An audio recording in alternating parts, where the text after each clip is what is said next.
isu soo bax aad u ballaaran oo ah noociisa kii ugu horreeyey ee lagu taageerayo goonisitaanka jamhuuriyadda Somaliland ayaa lagu qabtay caasimadda dalka Britain ee magaalada London.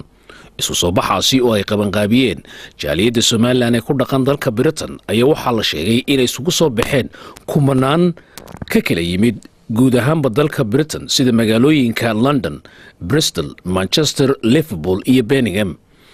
dadweynaha halkaasi isugu soo baxay ayaa waxay si weyn u lulayeen calanka Somaliland iyo calaamado ay ku qoran yihiin halku dhigyo ay ku dalbanayeen in Somaliland la aqoonsado. isu soo baxan oo runtii ahaa kii ugu ballaadhnaa ayaa sidoo kale waxaa kala soo qayb galay xubno ka tirsan baarlamanka dalka Britain oo iyagu taageera qadiyadda Somaliland isla markaasina la hadlay dadkii halkaasi isugu yimid.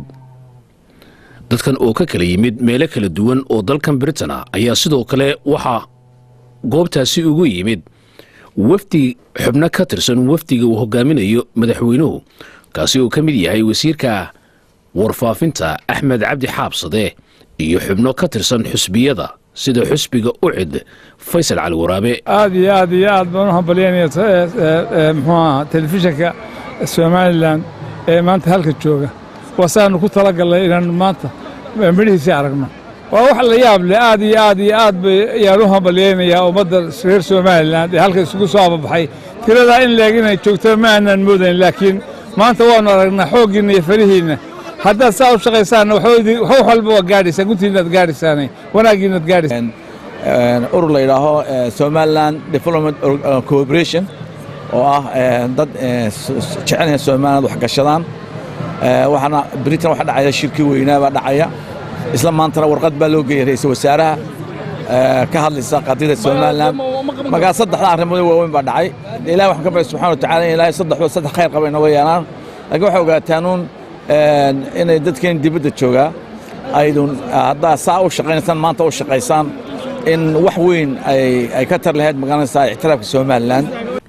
isu soo baxan oo ahaa mid si weyn ay dadku u dhigayeen oo una muuqday inta badan inuu ahaa mid si damaashaada u socday ayaa waxaa lagu soo bandhigay suugaan, gabayo iyo heese isugu jirta iyadoo dadkuna ay si weyn u qiiraysanaayeen.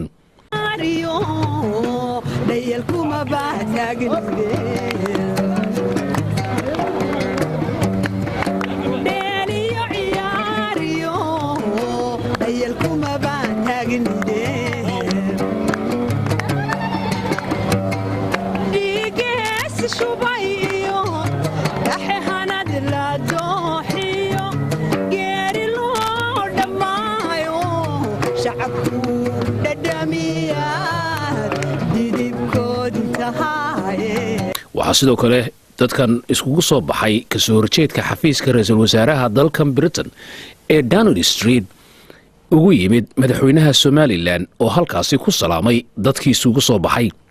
isu soo baxan ayaa waxa uu yahay mid loogu talagalay in lagu taageero qadiyadda Somaliland xilli uu ka socdo qabanqaabo shir oo lagu qaban doono magaalada London kaasi oo ay dowladda Britishku u qabatay sidii loo maareyn lahaa dalka Soomaaliya isla markaasina Somaliland loogu soo marti qaaday in ay ka tala bixiso.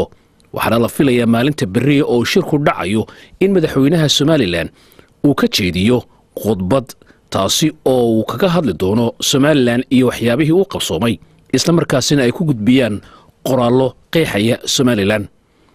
hadduu shacabkii sugan yahay amnigeeni sugan yahay calankiina suran yahay siraayana uu madax yahay satir waa mahadiye Somaliland sii soco alla soco mid hasoo noqon حسامته هلا هلان أنا قصا كليني صعب كي قوذاتما سومالي لاندا غاقدو حوادي ما رئيسا مسونا قونيسي كيسوغا يو سمير كيسالوغا يو ورق وسيدان سوغيني